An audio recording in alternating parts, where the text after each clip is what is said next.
YouTube. Just want to give you an update on this Misfire that I've been chasing for some months now. I took my car to go get intake, the valves cleaned, and the fuel injectors and everything. It helped out quite a bit. As you can see, it's still misfires from time to time. I think that's just honestly an ST issue. I haven't had any check engine lights on yet, but I'm still trying to see whether or not that's actually gonna come back on or not.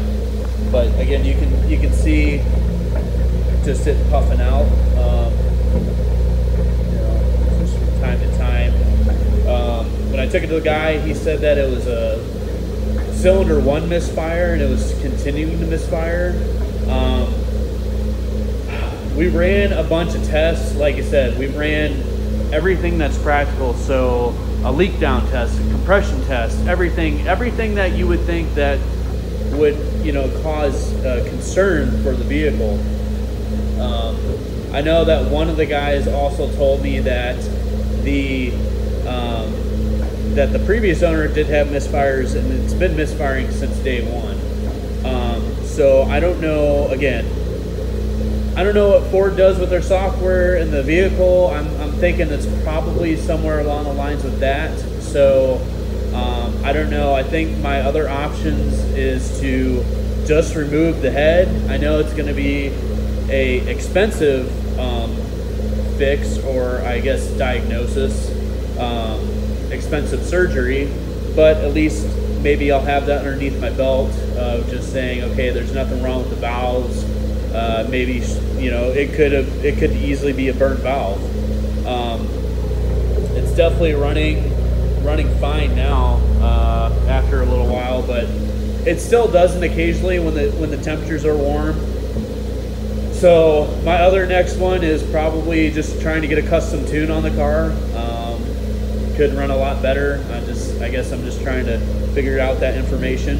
But yeah, as of right now, I did some intake cleaning on it. The guy said it was just completely. It had a lot of carbon on there, so that seemed to help out quite a bit. But like I said, it didn't really fix the issue. But then again, I think the next thing, and I was talking over to a buddy of mine, I think the next thing here that we're going to do, pull the head off, redo the head, get it machined, whatnot. That's an option. Or like I said, I'm giving a shout out to Alex at Stratified Tuning. I've talked to him. I've talked to multiple people. And like I said, it's about basically with all these tuners, it's your favorite restaurant type thing. But I am going to get a hold of him and see if we can get a custom tune on this car and see if it'll run better. So that's what I have. You can see my other color wheel. I found it in the junkyard, so don't judge. It was like $50, so I had a bent rim on there anyway. But anyway, just wanted to give you guys an update. I know people have been asking like what's going on with it, but like I said, check your spark plug gaps too. I mean, I don't know. I've never had a car this finicky before when it comes to a lot of this stuff. So I'm just going to go down those routes and kind of see what happens. So hopefully you guys stay tuned, and I'll try to get some more updates. And like I said, if you got any questions, comments or anything, just leave them in the comment section and try to help the best I can. But that's kind of what it is right now. So thanks for watching.